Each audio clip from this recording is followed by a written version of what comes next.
You're way too fat to have an eating disorder. Excuse you. You're too fat to have an eating disorder.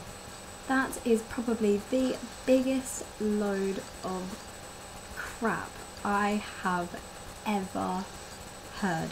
Just because somebody isn't ultra thin doesn't mean that they don't have an eating disorder. In the same way that just because somebody's skinny doesn't mean that they do have an eating disorder.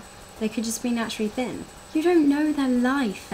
Girls do not start out as the anorexic, skinny bag of bones that they are when they're labelled as anorexic.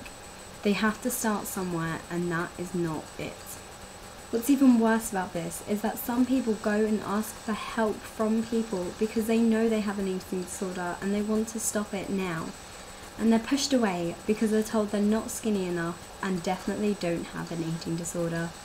An eating disorder is all about how you look on the outside, from in your head.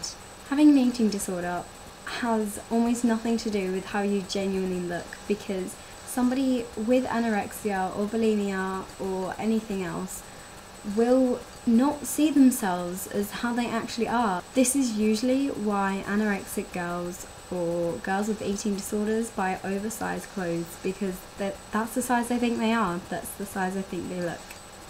Telling somebody you have an eating disorder and asking for help with it is definitely not easy. So if somebody's plucked up the courage to do it, then take them seriously and give them help instead of pushing them away.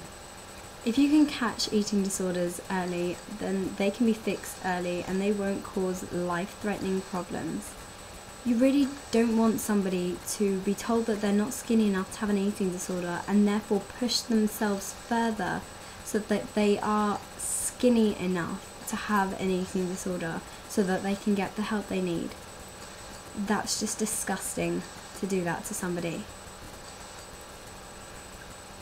But if you are asking for help and nobody's giving it to you, then please feel free to talk to me or have a look at some of the websites I'll put in the box below down there, and they will tell you all about how to recover from eating disorders and how to help you help yourself. So if you're struggling with an eating disorder, stay strong, because you can get through it. Bye guys.